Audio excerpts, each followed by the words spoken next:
I found my 17-year-old daughter Ivy chained to a bed in a filthy basement, her eyes hollow and broken, while a man with gold teeth counted blood money just 10 feet away. 3 months of military training, 2 tours in Afghanistan, and 15 years as a Navy SEAL. Nothing prepared me for seeing my baby girl reduced to a commodity in Dominic Castellano's human trafficking empire. The monster had no idea he'd stolen the wrong man's daughter. Hit like, subscribe for more betrayal stories, and comment your location. Part 1. The Vanishing. My name is Hunter, and I thought I knew what hell looked like until October 15th changed everything. I was cleaning my rifle in my garage workshop when my phone buzzed. Unknown number. I almost ignored it, but something made me answer. Is this Hunter Morrison? The voice was shaky, young. Who's asking? My name is Ruby. I go to college with your daughter Ivy. Sir, something terrible has happened. My blood turned to ice. Ivy was supposed to be safe at State University, 3 hours away. We talked just 2 days ago about her psychology midterms and her roommate's messy habits. What do you mean something terrible? Ruby's voice cracked. She's been missing for 4 days. The police won't listen because they think she just ran off with some guy. But Mr. Morrison, Ivy wouldn't just disappear. And there's something else. I set down my rifle, 15 years of military training, keeping my hands steady despite the storm building inside me. Tell me everything. 3 weeks ago, Ivy started getting expensive gifts. Designer purses, jewelry, fancy perfume. She said they were from this older guy she'd met at a coffee shop downtown. He was charming, well-dressed, drove a black Mercedes. Called himself Felix. Felix. I memorized the name instantly. Ivy was flattered by the attention, Ruby continued. She'd never had a guy treat her like that before. He took her to expensive restaurants, bought her clothes, made her feel special. But then he started asking weird questions about her family, about whether anyone would miss her if she went away. My jaw clenched. I'd seen this pattern in Afghanistan, in Syria, in every hellhole where desperate people became prey for predators. Classic recruitment tactics. The night she disappeared, Ivy texted me around 9 p.m. Felix had shown up at her dorm unexpectedly, saying he had a surprise for her. She seemed nervous but didn't want to be rude. That was the last anyone heard from her. I closed my eyes, fighting the rage building in my chest. My sweet, trusting daughter who still believed the world was basically good had walked straight into a trap. Did you tell the police all this? Yes, but Detective Collins said college girls disappear all the time. He thinks she went off willingly and will come back when the money runs out. He won't even file a missing person report until she's been gone a week. Detective Collins. Another name for my list. For 30 minutes, Ruby painted a picture that made my blood boil. Felix was in his 40s, Italian accent, expensive suits, gold watch, multiple rings. He'd mentioned owning several businesses downtown, but never specified what kind. He always paid cash and seemed to know people everywhere they went. After hanging up, I sat in my garage staring at my hands. These hands had eliminated terrorists and rescued hostages, but I'd failed to protect the one person who mattered most. I made my first call to Mason, my old unit commander, now working private security. Hunter, that profile matches someone we've been tracking. Goes by different names, but fits the description perfectly. He's a recruiter for a trafficking ring operating out of the state capital. The words hit me like a physical blow. If my daughter got pulled into that world. I know, brother. But listen carefully. If these are the people I think they are, you're going up against Dominic Castellano's operation. This isn't street-level crime. This is organized, connected, and dangerous as hell. Dominic Castellano. The name burned itself into my memory. My second call went to Blake, my Marine buddy who joined the FBI after leaving the service. Hunter, I can't discuss an ongoing investigation, but hypothetically speaking, if someone were to approach Castellano's organization as a potential client, they'd need serious financial backing, impeccable references, and the stomach for things that would make combat look like Sunday school. Hypothetically, what kind of timeline are we talking about? Weeks, maybe months of establishing credibility. These people don't trust outsiders, and one wrong move gets you and everyone you care about killed. That night, I called my ex-wife Natalie. Despite our divorce, she deserved to know what had happened to our daughter. They took our baby, I told her, my voice barely steady. Through her tears, Natalie asked about police involvement. When I explained Detective Collins' dismissive response, her prosecutor instincts kicked in. I'll make some calls, put pressure on the department to take this seriously. But Hunter, please don't do anything that will get you killed. Ivy needs her father alive. She needs her father to find her. I spent the rest of the night researching everything I could find about human trafficking operations. The recruitment patterns, the transportation methods, the psychology of both predators and victims. By dawn, I understood exactly what kind of war I was preparing to fight. The phone rang at 6 a.m. Blake's voice was tense. We need to meet. Now, there's been a development you need to know about. An hour later, I sat across from Blake at a diner outside the city, watching him spread photographs across the scratched Formica table. Surveillance shots of men in expensive suits, young women being escorted into black vehicles, financial records showing millions moving through shell companies. Your daughter isn't Castellano's first victim from that university, Blake said grimly. We've identified at least 6 other girls who disappeared over the past 18 months. All of them followed the same pattern. Expensive gifts, charming older boyfriend, then vanished without a trace. Where are they now? We don't know. That's the problem. Castellano's network is sophisticated, international. Once girls enter the system, they get moved constantly to avoid detection. Blake leaned forward, his expression serious. Hunter, what I'm about to tell you stays between us. We've been building a case against Castellano for 3 years, but he's smart. Layers of protection, legitimate front businesses, and half the city's elite in his pocket. What do you need from me? Your particular skill set. We have someone inside the organization, but we need a credible potential client to get close enough for actionable intelligence. He slid another photo across the table. This is Dominic Castellano. Mid-50s, runs his empire like a Fortune 500 company. Charitable donations, political connections, country club memberships. To the outside world, he's a successful businessman. Behind closed doors, he's a monster who steals daughters. Exactly. And tomorrow night, you're going to meet him. Blake handed me a thick manila envelope across the diner table, his FBI badge glinting under the fluorescent lights. Inside were documents that would either save my daughter or get us both killed. Your new identity is Adrian Blackwood, tech mogul from Seattle. 3 successful companies, net worth around $50 million, recently divorced with a taste for exclusive entertainment. I studied the fabricated background Blake's people had constructed. Corporate records, financial statements, even staged photos of me at high-end events. The identity was bulletproof. It had to be. Castellano's organization doesn't serve walk-in customers, Blake continued. You need an introduction from someone already in their network. That's where our inside contact comes in. Tell me about this contact. Blake's expression darkened. Her name is Quinn.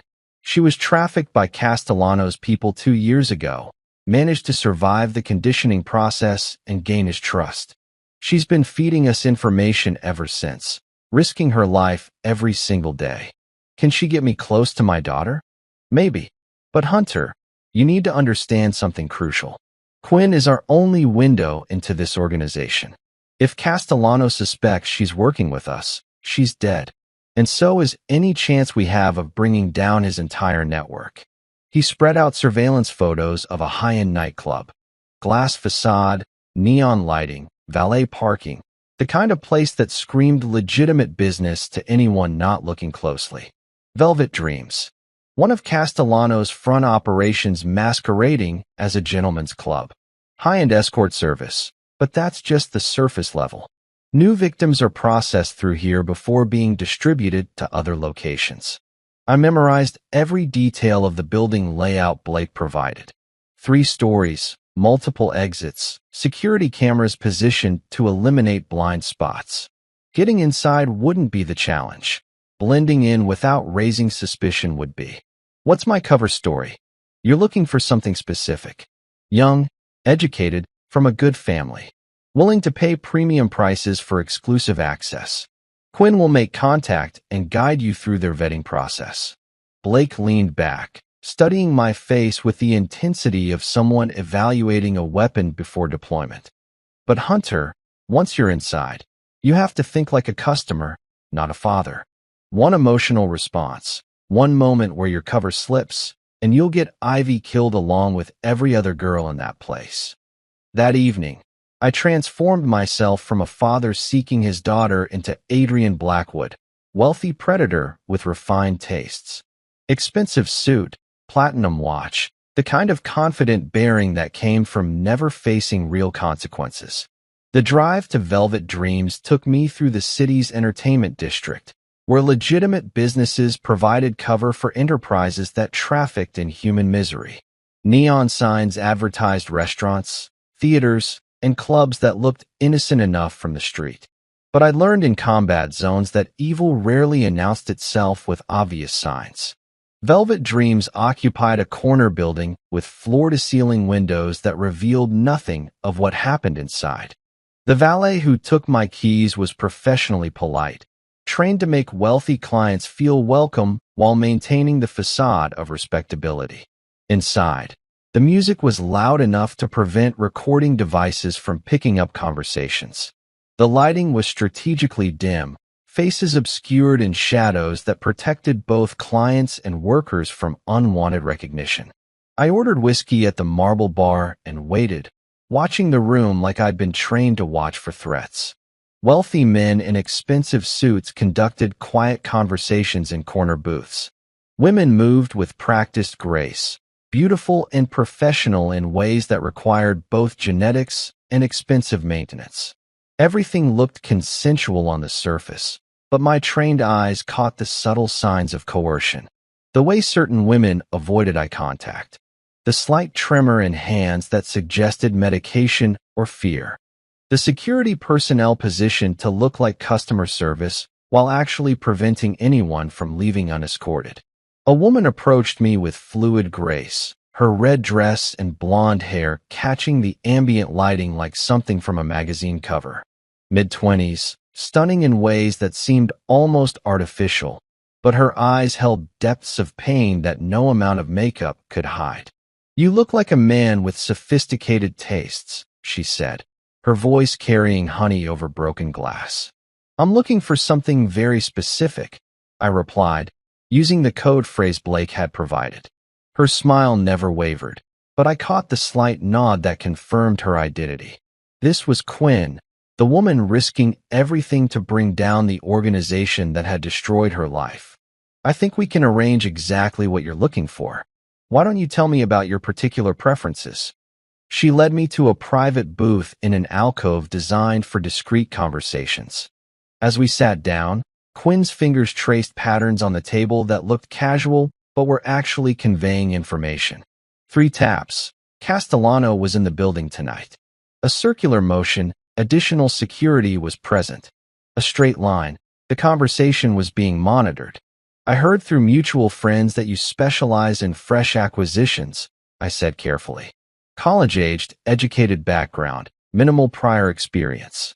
Quinn's expression remained professionally interested, but her eyes flickered with recognition. She knew I was talking about Ivy. That's a very exclusive category. Limited availability, premium pricing, extensive vetting required for potential clients. Money isn't an object. Discretion is everything. Of course, but arrangements of that caliber require approval from our senior management. Background verification, financial guarantees, references from established clients. She leaned closer, ostensibly to whisper something intimate, but actually to provide crucial intelligence. "The item you're interested in is currently in preparation. 3rd floor processing, scheduled for transport in 72 hours. But access requires meeting with Mr. Castellano personally." My heart nearly stopped. Ivy was here, in this building, 3 floors above where we sat. Every instinct screamed at me to charge upstairs and tear the place apart until I found her. But Blake was right. One wrong move would get her killed. How do I arrange a meeting with your boss? Before Quinn could answer, a man approached our booth with the confident stride of someone accustomed to deference. Tall, silver-haired, wearing an Italian suit that probably cost more than most people's cars. Even before Quinn's subtle gesture confirmed it, I knew I was looking at Dominic Castellano himself. The monster who'd stolen my daughter was standing 10 feet away, smiling like a businessman greeting a potential client. Quinn, darling, you haven't introduced me to your distinguished guest. Castellano's voice carried cultured authority, the tone of a man who'd never been told no by anyone who mattered.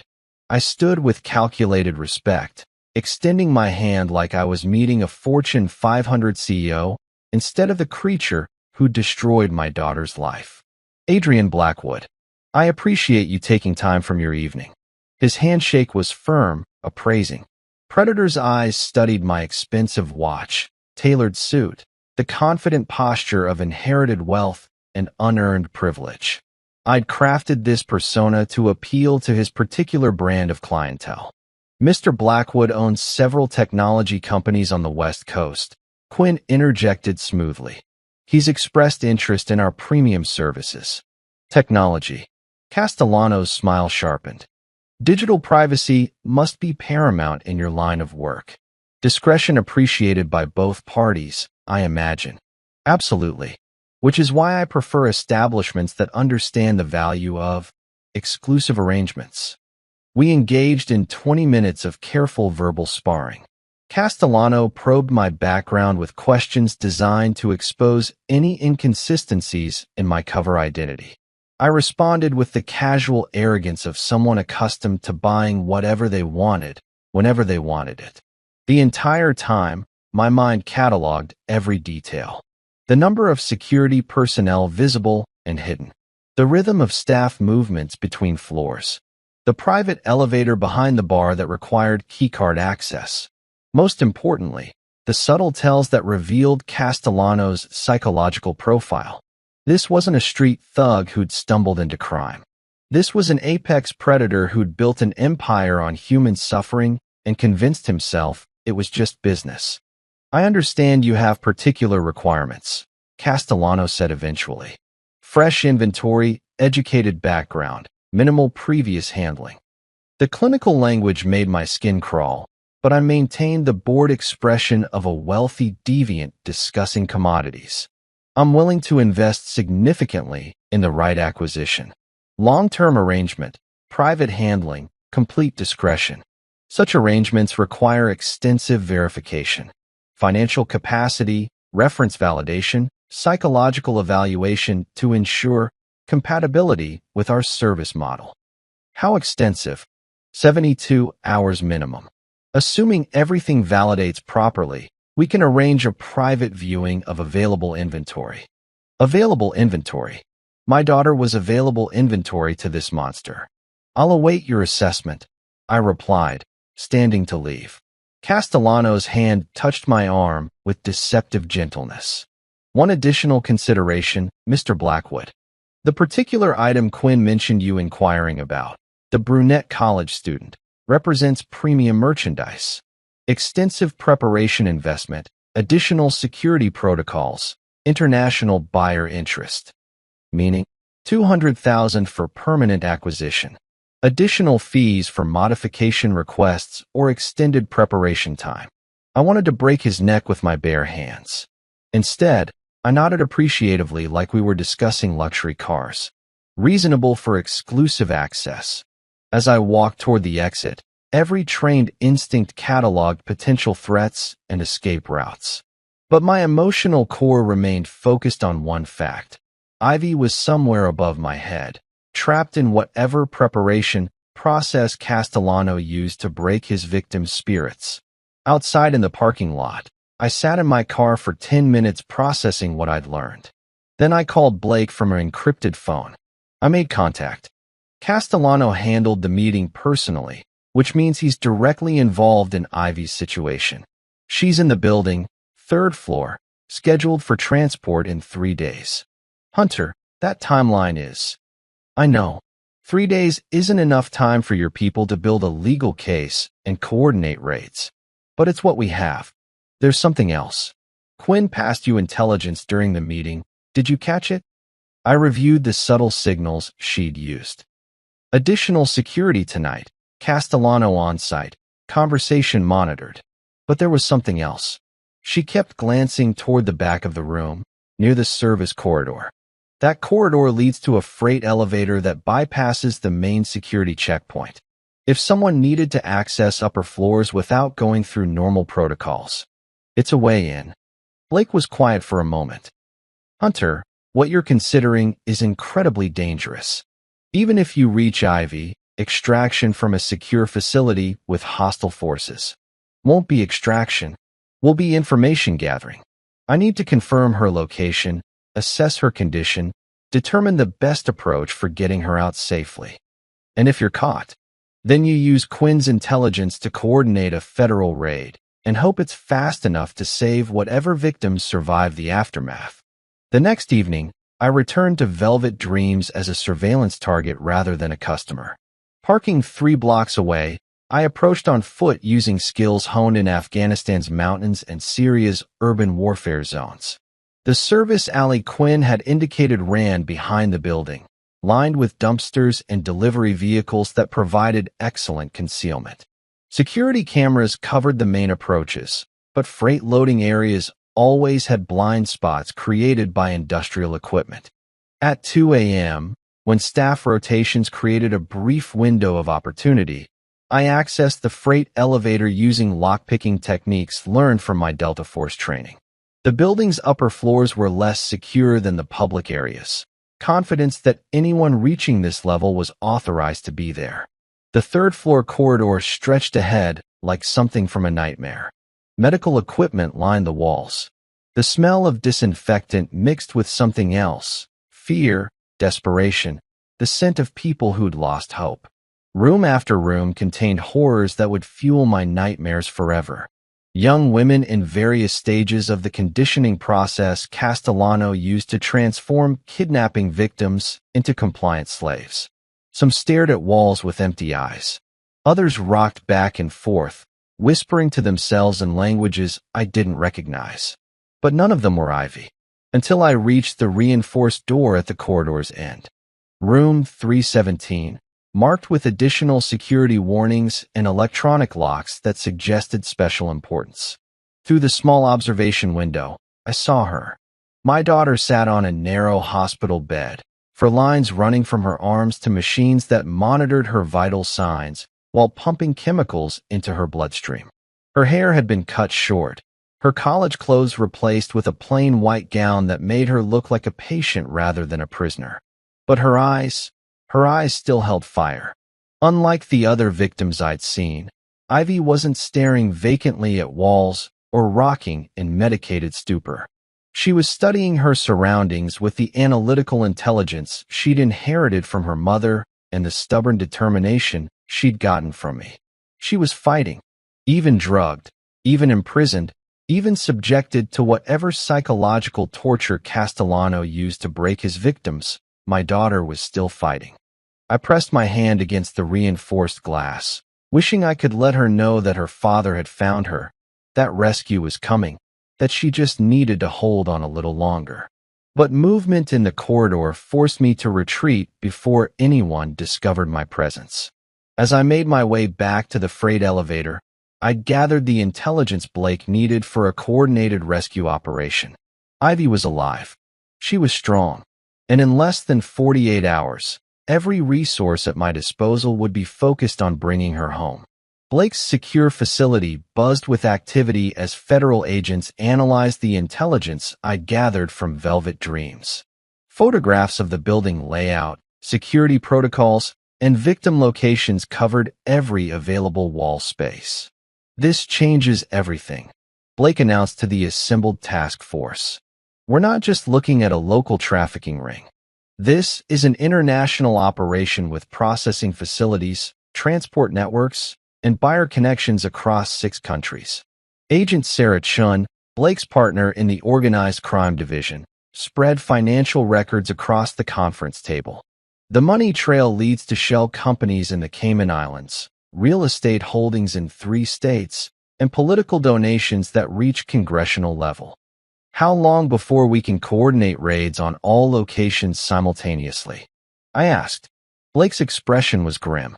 Minimum 2 weeks for proper warrant preparation, asset positioning, and international cooperation agreements. Ivy doesn't have 2 weeks. The transport happens tomorrow night, which is why we're implementing the accelerated plan. You maintain your cover as Adrian Blackwood, get invited to the transport operation as a potential buyer. When you signal, we hit every location simultaneously. Agent Shin pulled up building schematics on a digital display. The warehouse complex where they're staging the transport has multiple structures. Main processing facility, holding areas, vehicle staging grounds. Estimated 40 to 60 victims being moved in this operation. 40 to 60 daughters, sisters, and friends reduced to cargo manifests in Castellano's ledgers. What about Quinn? How do we protect our inside source? She'll be extracted during the initial assault. Witness protection program, new identity, chance to rebuild her life away from this nightmare. That evening, my encrypted phone buzzed with a message from an unknown number. Your application has been approved. Transportation leaves midnight tomorrow. Bring payment as discussed. Management, the bait had worked. Castellano's organization believed Adrian Blackwood was a legitimate buyer willing to pay $200,000 for permanent access to my own daughter. I spent the next 18 hours preparing with military precision. Blake's technical team outfitted me with micro cameras, GPS trackers, and communication equipment disguised as personal accessories. If something went wrong, at least law enforcement would have real-time intelligence on Castellano's operation. Remember, Blake cautioned during final preparations, you're not going in there as Ivy's father. You're Adrian Blackwood, wealthy predator interested in acquiring human merchandise. One emotional response blows your cover and gets everyone killed. I understand. Do you?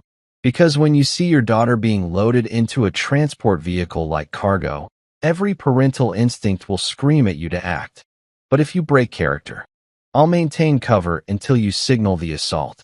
Blake studied my face with the intensity of someone evaluating a weapon's reliability under extreme stress. Whatever he saw there seemed to satisfy him, because he nodded and handed me a final piece of equipment. Emergency beacon. If your cover is blown or if you're in immediate danger, activate this and we'll initiate the raid regardless of coordination status. The warehouse district at night looked like something from a post-apocalyptic movie. Abandoned factories lined broken streets, their windows like hollow eyes staring at nothing. But Castellano's facility was very much alive, humming with generators and floodlights that created an island of activity in the urban decay. 3 black SUVs waited in the staging area, engines running, professional drivers checking route maps and communication equipment. This wasn't some back-alley criminal operation. It was a military-precise logistics exercise that happened to involve human trafficking. Quinn emerged from the main building wearing a conservative business suit that made her look like a corporate executive rather than a trafficking victim turned informant. Her eyes found mine across the parking area, conveying a message of readiness mixed with desperate hope. Mr. Blackwood, Vincent Torres approached with the confident bearing of Castellano's lieutenant.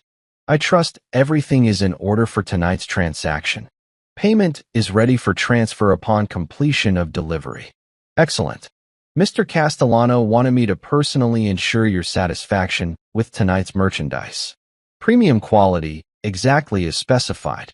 Torres led me toward the main building, past security checkpoints that would have impressed military installations I'd infiltrated. Metal detectors, armed guards, communication equipment that allowed coordination between multiple facilities. Your particular acquisition required additional preparation time, Torres continued. Strong-willed subjects need more intensive conditioning to ensure proper compliance. strong-willed. My daughter's fighting spirit had made her torture worse, but it had also kept her mind intact long enough for me to find her. Inside the warehouse, the full scope of Castellano's operation became clear. This wasn't just a trafficking ring. It was an industrial complex dedicated to processing human beings like any other commodity. Medical facilities for health screening, conditioning rooms for psychological manipulation, transportation logistics that rivaled legitimate businesses. And everywhere, young women in various stages of the preparation process that transformed kidnapping victims into merchandise for international buyers. The overseas clients are particularly excited about tonight's shipment, Torres explained as we walked through the facility. Premium American college girls command exceptional prices in certain markets. I memorized every detail while maintaining the bored expression of someone accustomed to luxury purchases. Security positions, exit routes, communication systems, anything that would help Blake's assault team navigate the complex when the raid began. But my focus kept returning to one fact. Somewhere in this building, my daughter was being prepared for transport to a destination I might never be able to trace. When do we inspect the merchandise? I asked. Torres checked his expensive watch. Loading begins in 1 hour. You'll have opportunity to verify your acquisition before transport departure. 1 hour. 60 minutes before Ivy was loaded into a vehicle and driven toward a fate that made death seem merciful by comparison. I touched the emergency beacon hidden in my jacket pocket, feeling its weight like a promise. When I saw my daughter, when I confirmed she was about to disappear forever, that beacon would summon every federal resource Blake could mobilize. Tonight, Dominic Castellano's empire would learn that some merchandise comes with a very dangerous father attached. The loading bay doors rolled open with mechanical precision, revealing the nightmare I'd been dreading for weeks. Young women emerged from the processing facility in a single file line, moving with the mechanical compliance of people whose spirits had been systematically destroyed. But my eyes found only one face in that procession of broken souls. Ivy walked forth in line, her movements slower than the others, her eyes still carrying sparks of defiance that the conditioning process hadn't managed to extinguish. She looked thinner, paler, but unmistakably alive and aware of her surroundings. Your acquisition, Torres said with professional pride. Subject 7 required additional preparation time due to unusual resistance patterns, but the results speak for themselves. I watched my daughter being guided toward the lead transport vehicle, every paternal instinct screaming at me to charge forward and tear apart anyone who touched her. But Blake's warning echoed in my mind. One emotional response would get everyone killed. She appears to be in acceptable condition. I managed, my voice steady despite the rage burning in my chest. Excellent health, full psychological compliance achieved, ready for immediate transport to your specified location. Castellano appeared beside us, checking his platinum watch with the impatience of a businessman running late for an important meeting. Mr. Blackwood, I trust everything meets your specifications? The merchandise appears satisfactory. Merchandise. My daughter was merchandise in this monster's ledger. Payment transfer. I pulled out the encrypted phone Blake's technical team had prepared, accessing offshore accounts that existed only on paper but would pass any verification Castellano's people could conduct in real time. 200,000, as agreed. Transfer initiates upon departure confirmation. Castellano smiled with genuine warmth, the expression of a man who'd just closed a profitable deal. Excellent. Your acquisition will be delivered to the coordinates you provided within 18 hours. The coordinates were a FBI safe house where Ivy would have been recovered safely if everything had gone according to Blake's plan. But as I watched armed guards helping my daughter into the SUV, I realized the careful timeline we'd constructed was about to collapse. A black sedan pulled into the warehouse complex, its headlights cutting through the industrial lighting like searchlights. 3 men in expensive suits emerged, moving with the confident bearing of people accustomed to deference. Our international buyers, Torres explained. They wanted to personally verify merchandise quality before final transport to overseas destinations.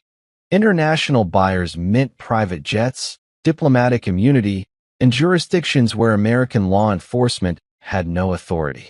Once these men took custody of the other victims, Blake's rescue operation would become a recovery mission for bodies that might never be found. How many buyers? 6 clients representing different markets. Asian syndicate, Middle Eastern royalty, European collectors. Tonight's shipment fulfills orders placed months in advance.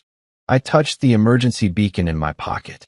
Blake's assault team was positioned around the perimeter, waiting for my signal to begin the coordinated raid. But something felt wrong about the timing, the security presence, the way Torres kept checking his phone for updates. Is there a problem with the schedule? I asked. Torres hesitated. Minor complication. Federal task force has been making inquiries about missing college students. Nothing specific, but Mr. Castellano prefers to accelerate timelines when government interest increases. How accelerated? Departure in 30 minutes instead of 1 hour. Additional security measures, alternate routes, enhanced communication protocols.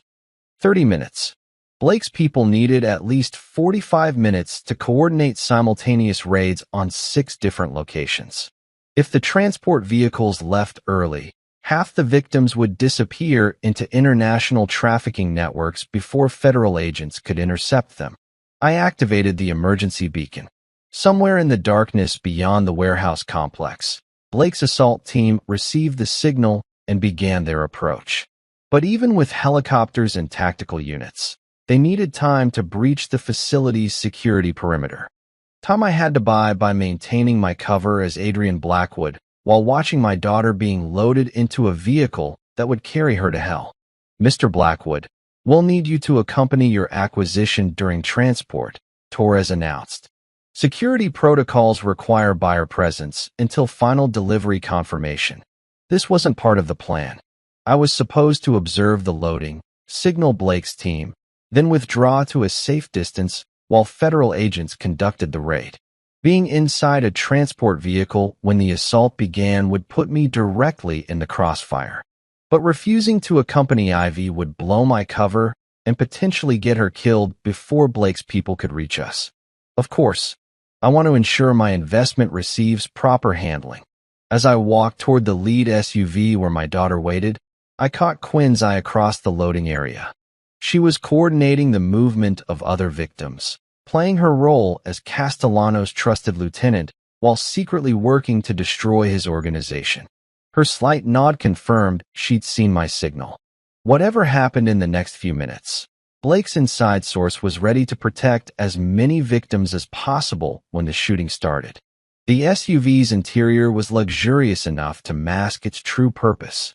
Leather seats, tinted windows, partition between passenger and cargo areas. But the reinforced doors and bulletproof glass revealed its function as a mobile prison. Ivy sat opposite me, hands folded in her lap, staring at nothing with the vacant expression Castellano's conditioning process had programmed into her. But as our eyes met, I caught something the psychological torture hadn't been able to destroy.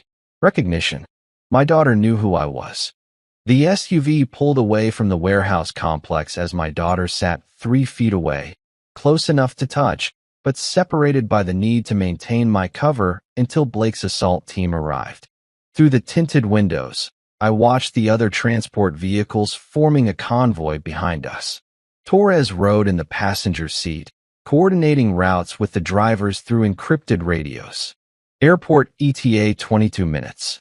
Private terminal, no customs inspection, international departure clearance already processed. 22 minutes before Ivy disappeared onto a private jet bound for destinations where American law enforcement had no jurisdiction. I checked my watch.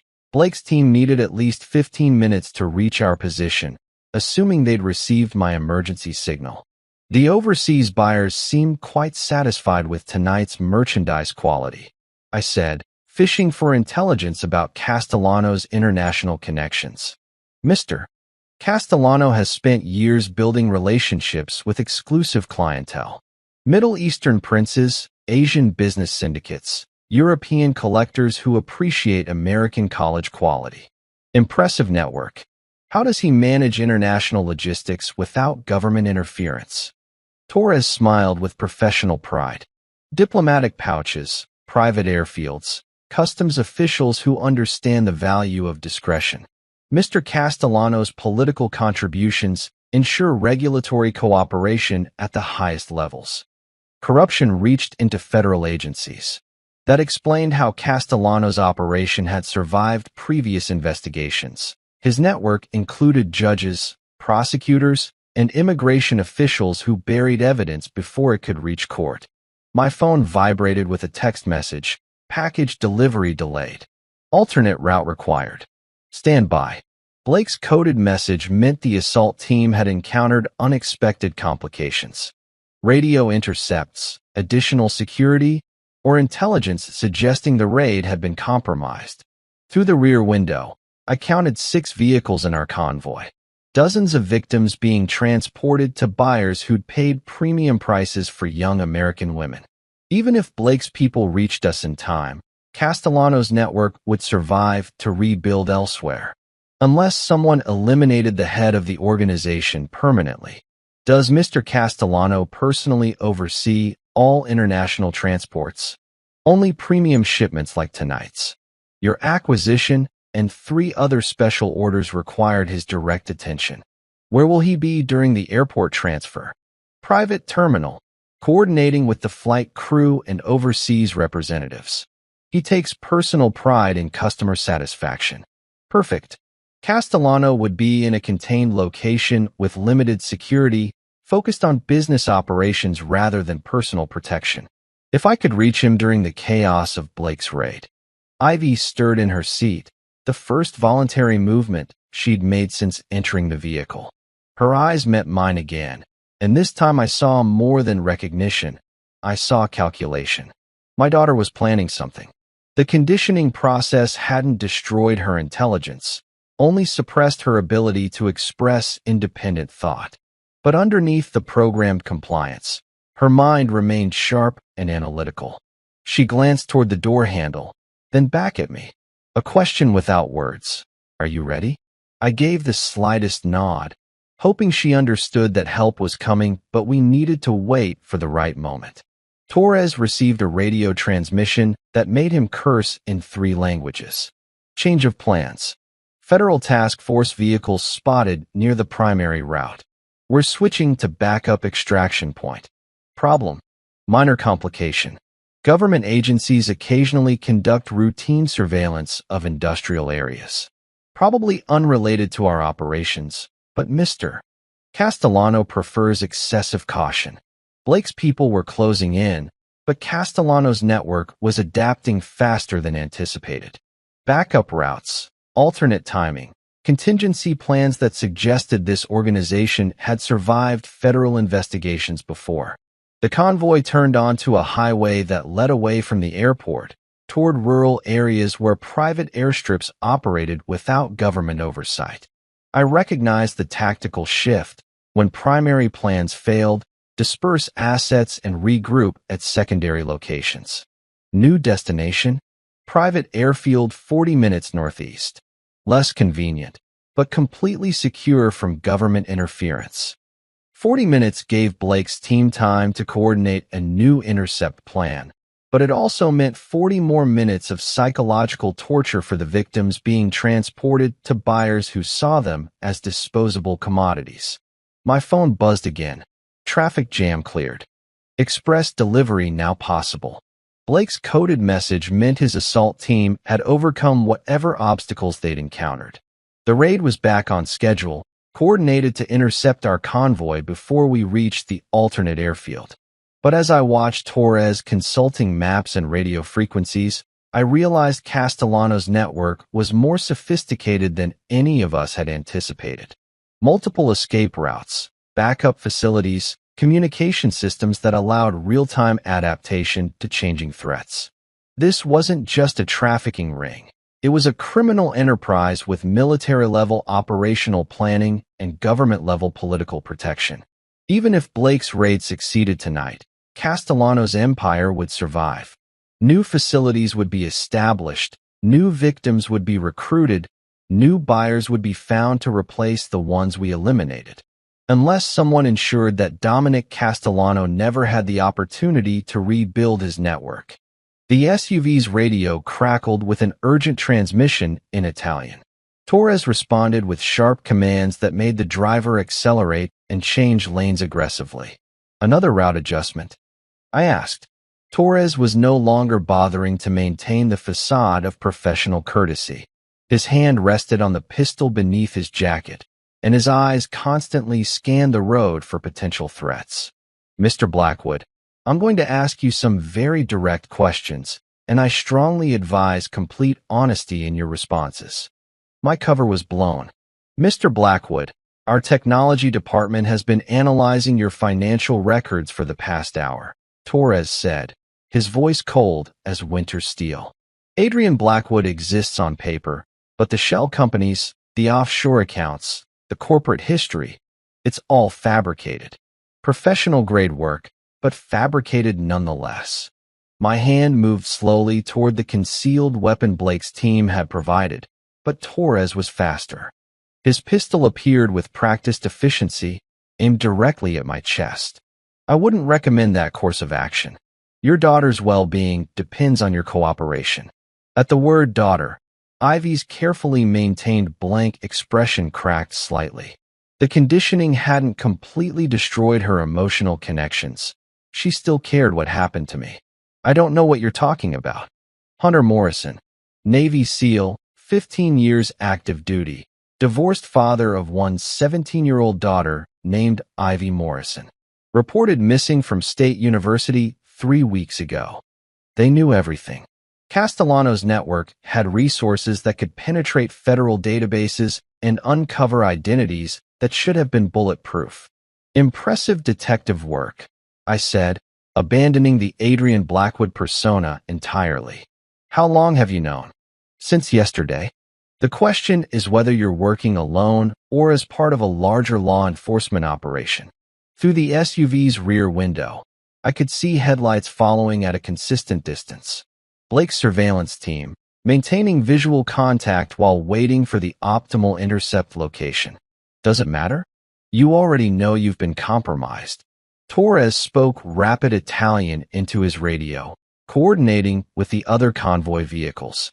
Within seconds, our formation spread out across multiple lanes, making it harder for any pursuit team to track individual targets. Mr. Morrison, you've presented us with an interesting dilemma. Kill you now and risk triggering whatever federal response you've arranged, or keep you alive as leverage against the government agents who are undoubtedly closing in on our position. Option 3. Let my daughter go, and I'll come quietly. Torres laughed without humor. Your daughter represents a $200,000 investment. Mr. Castellano doesn't write off assets that substantial, regardless of complications with their fathers. The radio crackled with another transmission, this one in English. Federal vehicles confirmed on parallel routes. Coordinated intercept pattern detected. Blake's assault team was moving into position, but Castellano's people were adapting their tactics in real time. Professional criminals with military-level operational planning. Change of plans, Torres announced to the driver. Emergency Protocol 7. Disperse all units. Activate contingency routes. Implement asset protection procedures. The convoy began separating, vehicles taking different exits and heading towards scattered destinations across the metropolitan area. Blake's team couldn't pursue all of them simultaneously. They'd have to choose which vehicles to intercept, meaning some victims would inevitably escape. But Torres made a critical mistake in his tactical planning. He underestimated Ivy. My daughter had been listening to every word, analyzing the situation with intelligence that months of psychological conditioning hadn't been able to destroy. While Torres focused on external threats, she'd been studying the SUV's interior, identifying weaknesses in their mobile prison. The partition between passenger and driver areas had an emergency release mechanism required by federal transportation safety regulations. The door locks were electronic, vulnerable to manual override if someone knew where to find the backup switches. And Ivy had inherited her father's talent for finding ways out of impossible situations. When Torres turned to coordinate with the driver about our new destination, Ivy moved with lightning speed that would have made her Navy SEAL father proud. Her first strike hit Torres's wrist, sending his pistol spinning toward the front seats. Her second targeted the emergency partition release, flooding the passenger area with the driver's panicked shouts as he lost control of the vehicle. I grabbed Torres's gun while he was still recovering from Ivy's attack, pressing the barrel against his temple as the SUV swerved across multiple lanes of highway traffic. Tell your driver to pull over. Now. You're insane. We're doing 60 miles per hour in heavy traffic. Then you better hope he's a good driver. Torres shouted commands in Italian while I kept the pistol aimed at his head. The SUV began decelerating, but I could see through the windshield that our driver was heading for an off-ramp that led into industrial areas where Castellano's backup facilities waited. Different destination, I told Torres. Service Plaza, maximum visibility, lots of witnesses. Mr. Morrison, you're making a serious mistake. Even if you escape tonight, Mr. Castellano's network extends far beyond what you can imagine. Judges, prosecutors, federal agents. He has connections that will ensure your daughter never truly escapes. We'll see about that. My phone buzzed with an urgent message from Blake. Intercept in 90 seconds. Maintain position. Through the rear window, I could see headlights converging on our location from multiple directions. Federal vehicles moving with tactical precision, coordinating to box in our SUV before it could reach whatever sanctuary Castellano had prepared. But Torres was right about one thing. Even if Blake's raid succeeded tonight, Castellano's political connections would eventually secure his release or arrange for our elimination. The only permanent solution was ensuring the head of this organization never had the opportunity to rebuild. Ivy, when those federal agents arrive, I want you to go with them immediately. Don't look back. Don't argue. Just get to safety. What about you, Dad? I have one more job to finish. As Blake's assault team closed in on our position, I was already planning how to reach Dominic Castellano before his lawyers and political connections could make him untouchable. Tonight, the monster who'd stolen my daughter would learn that some fathers don't stop hunting until justice is permanently served. Black SUVs surrounded us from every direction as FBI tactical teams executed the intercept with military precision. Spotlights blazed through our windows, turning night into harsh daylight as federal agents took positions behind armored vehicles. Federal agents. Exit the vehicle with hands visible. Blake's voice boomed through a tactical megaphone, but I could hear the tension underlying his professional commands. One wrong move from Torres or his driver would turn this rescue into a bloodbath. Your choice? I told Torres, keeping the pistol aimed at his head. Surrender now and maybe live to see trial, or force a shootout that ends with all of us dead. Torres calculated his options with the cold precision of someone who'd survived multiple law enforcement encounters. His radio crackled with reports from other convoy vehicles. Some had been intercepted, others had reached safe houses, several were still evading pursuit through the city's industrial districts. Mr. Castellano will not be pleased with tonight's complications, he said finally. Mr. Castellano has bigger problems than your performance review. Through the windshield, I watched FBI agents positioning breach charges and sniper overwatch. Blake's team had come prepared for armed resistance, but they also knew civilian safety took priority over tactical efficiency. Torres raised his hand slowly, speaking careful English toward the federal agents outside. I am unarmed and surrendering voluntarily. The passengers are not hostile combatants. But as he spoke, I caught him pressing buttons on a device hidden in his jacket pocket. Emergency beacon, probably connected to Castellano's security network. Even in defeat, Torres was buying his boss time to escape federal custody. The SUV doors opened as federal agents swarmed our position. Ivy was immediately surrounded by paramedics and victim specialists, wrapped in thermal blankets and guided toward ambulances that would take her to medical evaluation and safety. She looked back at me once before being loaded into the ambulance, her eyes carrying a mixture of gratitude and worry. She knew this wasn't over. Castellano remained free, along with the political connections that made him nearly untouchable. "Hunter, we got most of them," Blake reported as Torres was handcuffed and led to a prisoner transport vehicle. 6 facilities raided simultaneously, 43 victims recovered, 18 suspects in custody. "What about Castellano?" Blake's expression darkened.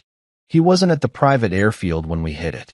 Clean escape, probably out of the country by now. But we seized his financial records, client lists, communication logs, enough evidence to destroy his entire network. Evidence that his lawyers and corrupt judges will suppress before it reaches trial. Not this time. The Attorney General is personally overseeing prosecution. Federal jurisdiction, sealed courtrooms, witness protection for everyone involved." I wanted to believe that justice would finally be served through proper legal channels. But 15 years of military operations had taught me that some enemies required permanent solutions rather than courtroom victories. Where did Castellano go? "Hunter, I know what you're thinking. Don't. We have enough evidence to convict him even if he runs to a non-extradition country. This ends here, through the legal system." But as we spoke, my phone buzzed with a text from an unknown number. "Your daughter was a delightful guest. Perhaps we can arrange another visit soon." D.C. Dominic Castellano was already planning his revenge. 3 hours later, I sat in a federal debriefing room providing detailed statements about everything I'd observed during the infiltration. Agent Chun recorded every word while Blake coordinated the ongoing investigation into Castellano's network. "The international connections are extensive," Chun reported. "Banking relationships in 12 countries, transport networks that move hundreds of victims annually, buyer lists that read like a who's who of global organized crime." Any leads on Castellano's current location? Private Jet filed a flight plan for the Cayman Islands, but that could be misdirection. He has safe houses, business holdings, and political connections in dozens of countries. A knock on the door interrupted our discussion. Quinn entered, looking exhausted but determined. The woman who'd risked everything to bring down the organization that had destroyed her life. "I have something you need to see," she said, placing a USB drive on the table. Castellano's personal files, financial records, client communications, political payoffs, operational plans for expanding into new territories. Blake plugged the drive into his laptop, and within minutes we were looking at evidence that would destroy not just Castellano's network, but corrupt officials across multiple government agencies. "How did you get this?" "I've been copying files for months, waiting for the right moment to ensure they couldn't disappear into bureaucratic black holes. Judges who took bribes, federal agents who provided intelligence, prosecutors who buried evidence. It's all documented." The scope of corruption was staggering. Castellano hadn't just built a trafficking network. He'd purchased pieces of the American justice system itself. "This changes everything," Chin said, studying financial records that traced millions in political donations and judicial payoffs. "With this evidence, we can bring down the entire protection network that allowed his operation to flourish." But as I watched Blake and Chun planning prosecutorial strategies, my mind remained focused on one fact. Somewhere in the world, Dominic Castellano was free, planning his next move, and threatening my daughter's safety for the rest of her life. Legal proceedings would take years. Appeals, delays, jurisdictional challenges, and procedural complications that gave monsters like Castellano time to rebuild their operations or eliminate witnesses who could testify against them.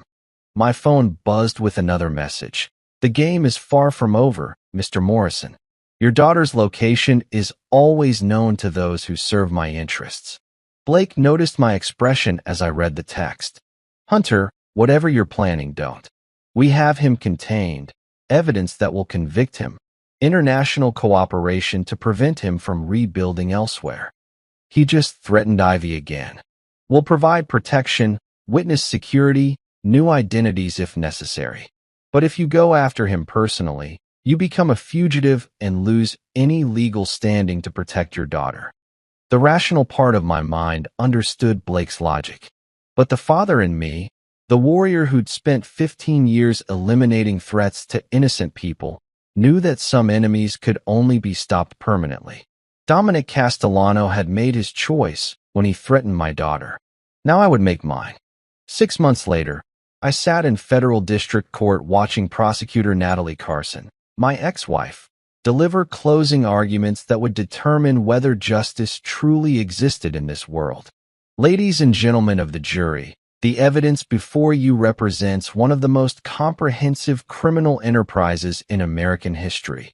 Natalie's voice carried the authority of someone who'd built an unshakable case.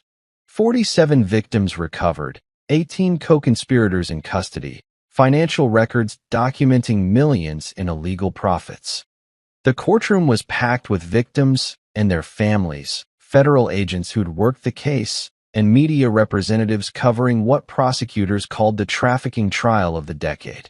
But my focus remained on the defendant's table where Vincent Torres sat in shackles, representing the captured remnants of Castellano's empire. Dominic Castellano himself remained a ghost. Despite international manhunts, Interpol cooperation, and bounties that reached 7 figures, the man who'd built his fortune on human suffering had vanished into networks of corruption and protection that seemed to exist beyond any government's reach. The defendant, Vincent Torres, served as operational commander for a criminal enterprise that systematically kidnapped, conditioned, and trafficked young women to buyers across 6 countries, Natalie continued. His own testimony, recorded communications, and financial records prove his direct involvement in crimes that destroyed dozens of lives. Torres had eventually agreed to cooperate with federal prosecutors, providing detailed information about Castellano's network in exchange for life imprisonment instead of execution. His testimony had led to arrests across multiple countries, but the man at the top remained untouchable. Judge Patricia Wells presided with the stern dignity of someone who'd seen too much human cruelty. The evidence presented over 3 months of testimony painted a picture of evil that challenged faith in humanity itself. Mr. Torres, please rise for sentencing. The man who'd coordinated my daughter's kidnapping stood with the resigned posture of someone who understood his fate. Federal sentencing guidelines for trafficking, conspiracy, and racketeering charges carried only one possible outcome. Vincent Torres, this court sentences you to life imprisonment without possibility of parole, to be served in a federal maximum security facility. Additionally, you are ordered to pay restitution in the amount of $50 million to be distributed among identified victims. Justice, but incomplete justice. The monster who'd created this network remained free somewhere in the world, protected by resources and connections that placed him beyond legal accountability. After the hearing, I met with Blake and Quinn at a secure federal facility where victim services were coordinating long-term support for trafficking survivors. 43 other victims have been located and rescued based on Torres's cooperation, Blake reported. International raids shut down processing facilities in 8 countries. The network is effectively destroyed. What about Castellano? Blake's expression remained carefully neutral. Still at large. But Hunter, without his operational infrastructure, financial networks, and key personnel, he's just another fugitive running from law enforcement. A fugitive with hundreds of millions in hidden assets and political connections that reach into the highest levels of government. Quinn looked up from counseling files she'd been reviewing.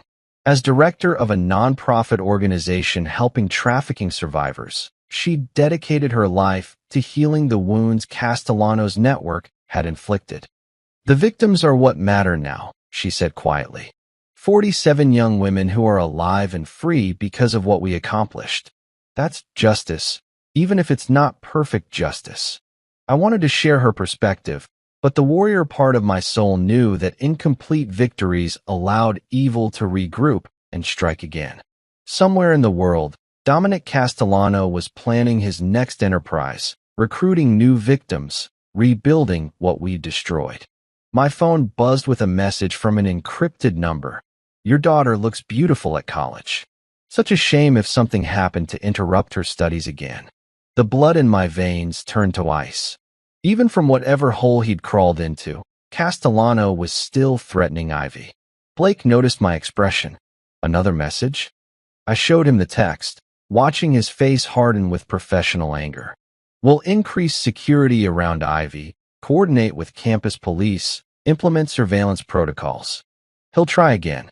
Maybe not this year, maybe not next year, but eventually his ego and his desire for revenge will bring him back.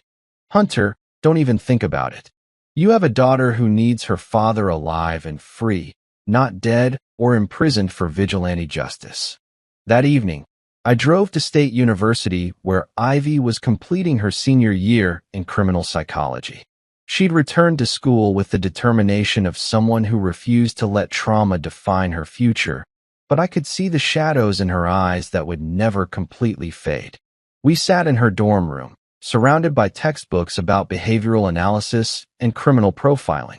My daughter was preparing for a career helping law enforcement understand predators like the one who'd stolen months of her life. Dad, I know what you're thinking about, she said without looking up from her studies. What am I thinking about? You're thinking about finding Castellano and finishing what the courts couldn't. You're thinking about permanent solutions to a problem that legal system can't solve. Maybe. Don't. Ivy's voice carried quiet authority. I need my father alive and free. I need to know that good people can choose justice over revenge, even when revenge would feel better. And what if he comes after you again? Then we'll face it together, through proper channels, using the law enforcement resources that Blake and Quinn helped create. I looked at my daughter, strong, intelligent, determined to build something positive from the worst experience imaginable, and realized she'd become wiser than her father. Promise me something, she said. What? Promise me that when you get angry about what happened, when you want to hunt down every monster who hurts innocent people, you'll remember that the best revenge against evil is refusing to let it turn you into something you're not. I promise.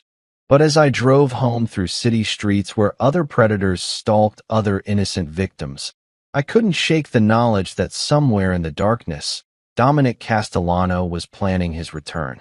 The hunt wasn't over. It had just entered a new phase.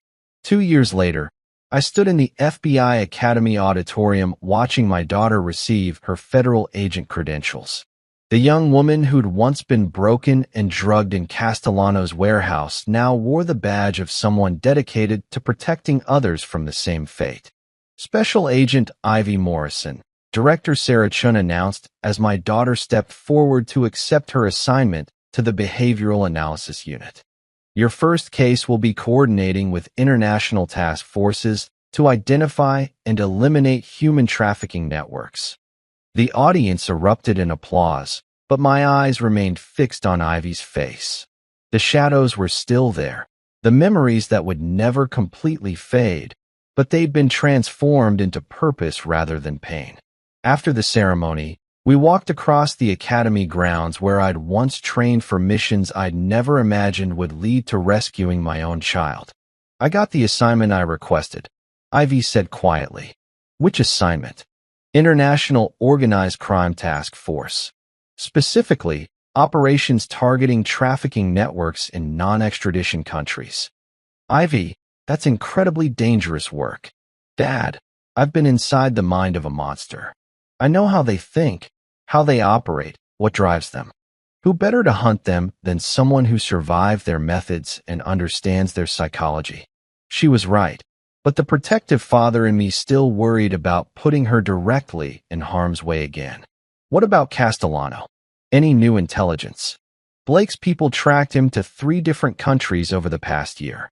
Myanmar, then Somalia, recently spotted in a region of Eastern Europe where government corruption makes prosecution impossible. Still building new networks? Trying to. But something interesting has been happening to his operations. Ivy pulled out a classified file that made my blood run cold. Surveillance photos showed Castellano meeting with potential business partners in various international locations. But every photograph was marked with red X's. What am I looking at? Dead men. Every single person Castellano has attempted to partner with over the past 18 months has been eliminated. Shot by unknown snipers, poisoned at business meetings, killed in staged accidents that left no forensic evidence. Someone's hunting him. Someone with professional military training, international resources, and intimate knowledge of Castellano's operational methods. Someone who's systematically destroying his ability to rebuild by eliminating anyone willing to work with him. I studied the photographs with growing understanding. The precision of the kills, the strategic targeting, the patience required to track victims across multiple countries. This was the work of someone with very specific skills. Any leads on who's conducting these operations? Blake thinks it's either a rival trafficking organization or someone with a very personal reason to see Castellano's network permanently destroyed. We both knew who had that kind of personal motivation and professional capability. Dad, I need to ask you something directly. Ask, have you been involved in any operations targeting Castellano's associates? I looked into my daughter's eyes, intelligent, analytical, trained to detect deception and read behavioral indicators. She already knew the answer to her question. Hypothetically, if someone were conducting such operations, what would your professional opinion be as a federal agent? Hypothetically, I would have to report any knowledge of vigilante activities to my supervisors and cooperate with international law enforcement efforts to apprehend the perpetrator. And as my daughter? Ivy was quiet for a long moment, considering the conflict between her professional obligations and her personal understanding of what justice sometimes required. As your daughter, I would want to know that the monster who stole months of my life will never have the opportunity to hurt another innocent person. Hypothetically speaking, that evening, I received an encrypted message from an untraceable source, Castellano located in Prague. Business meeting scheduled tomorrow night. Opportunity for permanent resolution. The hunt had led to a final confrontation in a city where corruption and violence coexisted with stunning architecture and centuries of history. Dominic Castellano's reign of terror would end in shadows and silence, far from the legal protections that had shielded him for so long. But as I prepared for what would likely be my final mission, my phone rang. Hunter, this is Blake. We need to talk. About what? Castellano's dead. Shot by an unknown sniper outside a Prague hotel 3 hours ago. Single bullet, professional execution, no witnesses. I felt a weight lift from my shoulders that I'd been carrying for 2 years. Any leads on who was responsible? None. But Hunter, this means it's over. Really over. No more threats to Ivy. No more looking over your shoulder. No more hunting monsters in the shadows. Are you sure it's over?